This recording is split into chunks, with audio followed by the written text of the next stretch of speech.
Well, the way he hit the first serve, there were just signs there that it seemed such a long way. And of course, again, it points out really the disastrous last game of the last set he played when he lost his serve to Love, allowing Chang to serve first.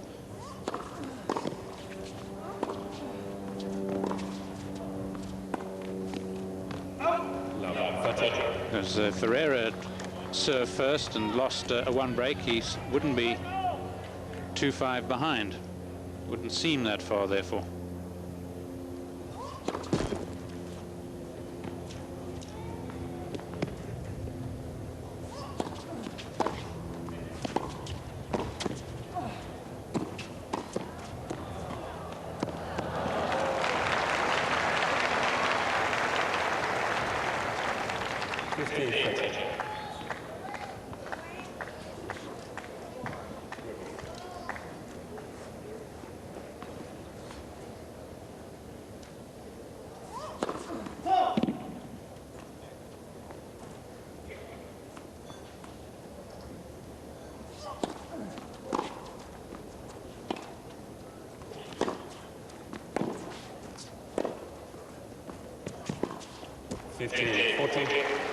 Two match points for Michael Chang.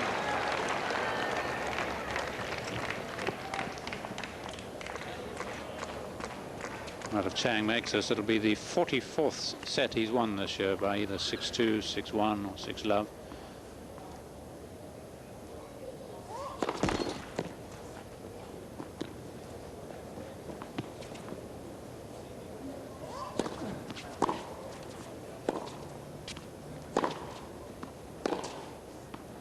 And he has made it 4 games in a row.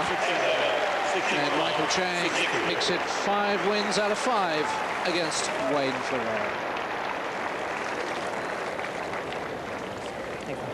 So there we are. That was yesterday. Tonight we will have for you the match between Marcelo Rios and Yevgeny Kavelnikov. Join us for that. Bye-bye.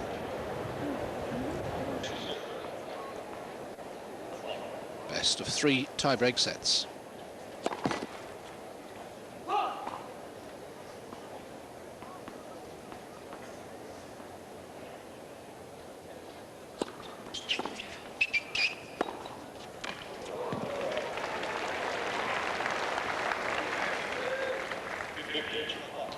Well, Sampras is always a pretty quick starter, but it's usually on the serve that he's so quick. Good to see him quick off the ground as well.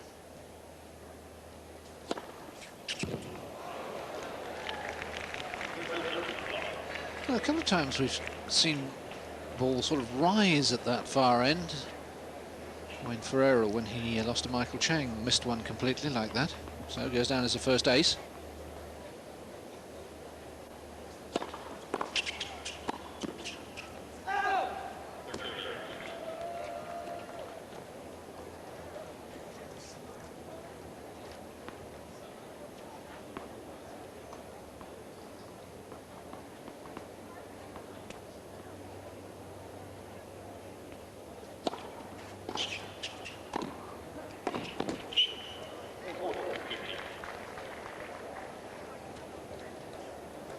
That's one of the problems generally for Rafter on quickest surfaces is tuning in his ground strokes, and they really need to be tuned against Sampras, you feel.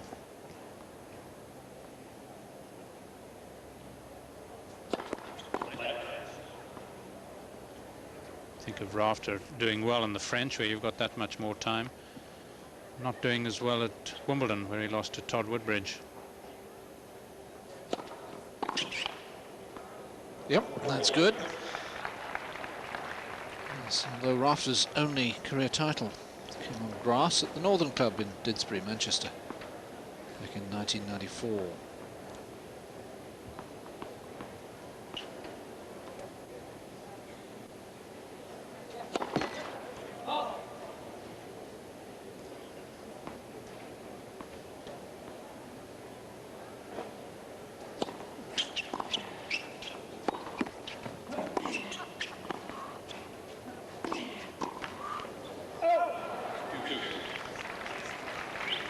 A slightly lazy sort of point by Sampras. He might well have checked and retreated at one stage, but figuring that he'd play Wimbledon-style tennis here. Staying back behind the second serve, though, there.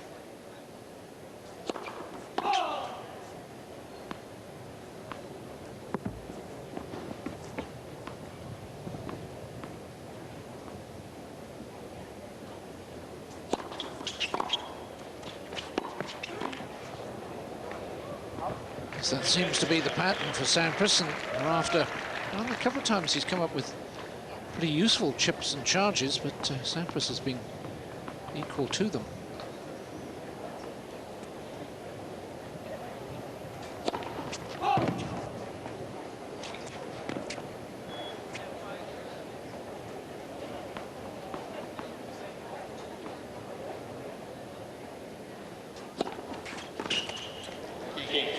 So quite a difficult opening service game for Sampras, but he comes through it. He leads 1-0 or fault. Sampras then held serve to love, a service game that included his second ace.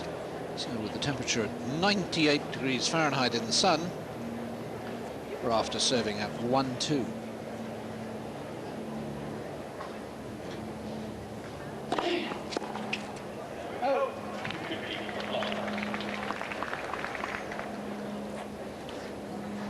Yes, you can see how quickly that seemed to come on to Sampras.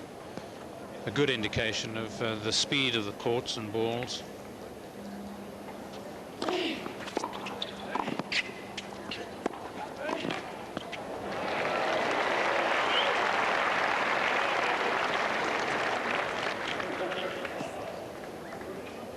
Yeah, I think he's always an exciting player to watch, Rafter, because he does play this mixture of baseline, but particularly when he's at the net, he looks at his best then. Such an athletic figure.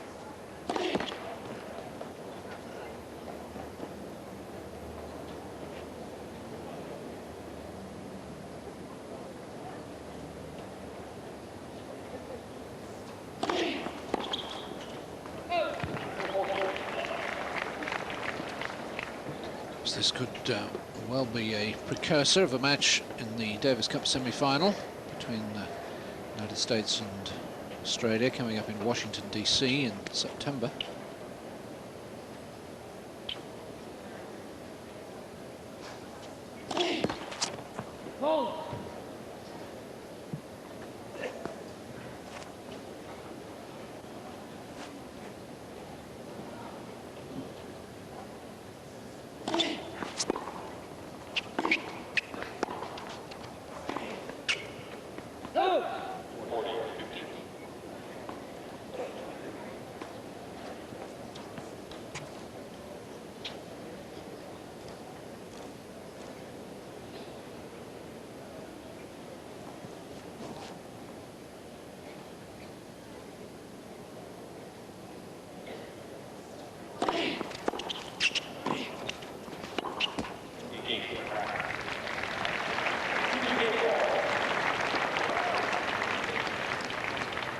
Yes, I can't imagine the Australians really playing anybody other than Philippoussis and Rafter, particularly if Sampras plays, because Rafter usually has reasonable matches, even though he's lost the last 4.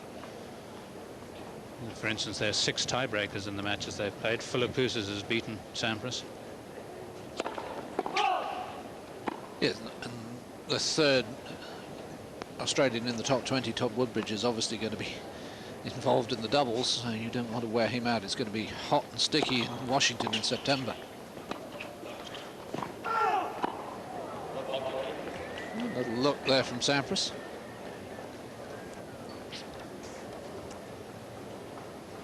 All the top Americans have made themselves available.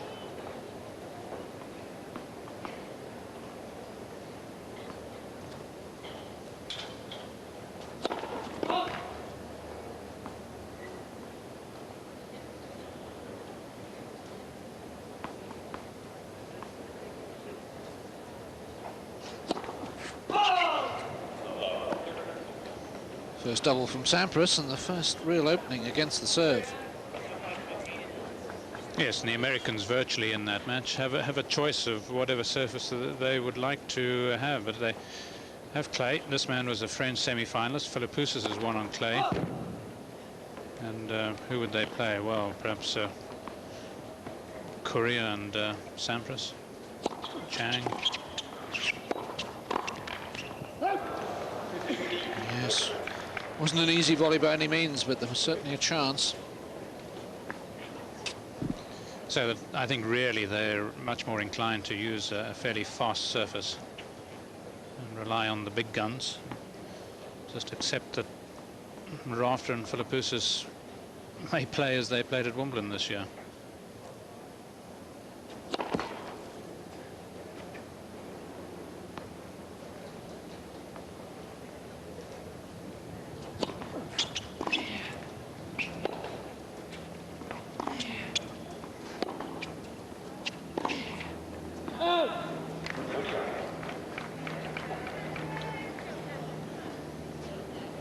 Well, there was really no reason at all to miss that. He wasn't as if he was forcing it.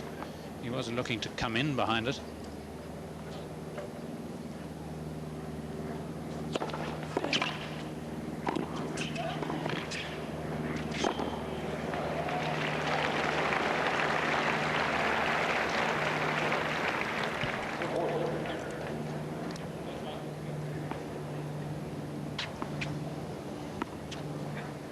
When he misses a point like that, Rafter and Sampras then plays this, much more a typically Sampras point on a fast court, that it becomes even more painful, having made the unforced error.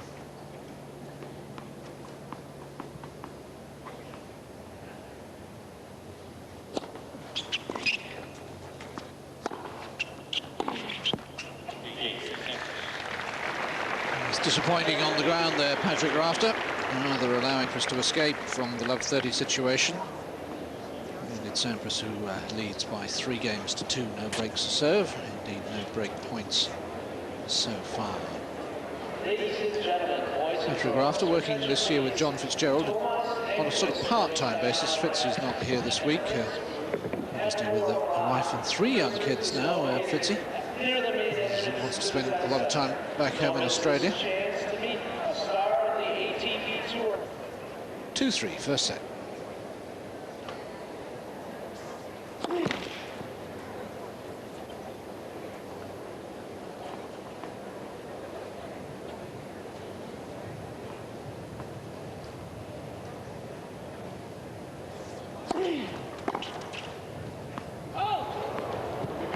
Well, that was close.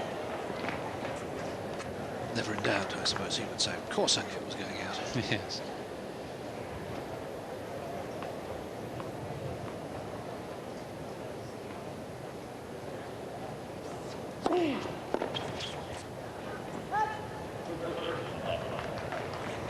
Well, Sampras generally will expect people to be serving to his backhand. It's no doubt weaker than his forehand, although improving all the time.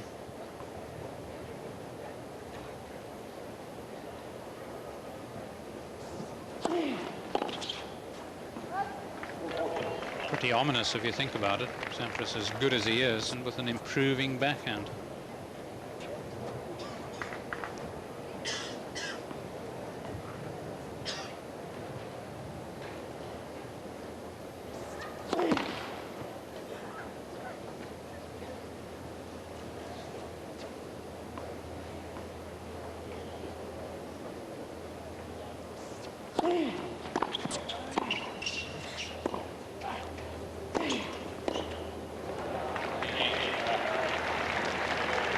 Patrick Rafter's first love service game.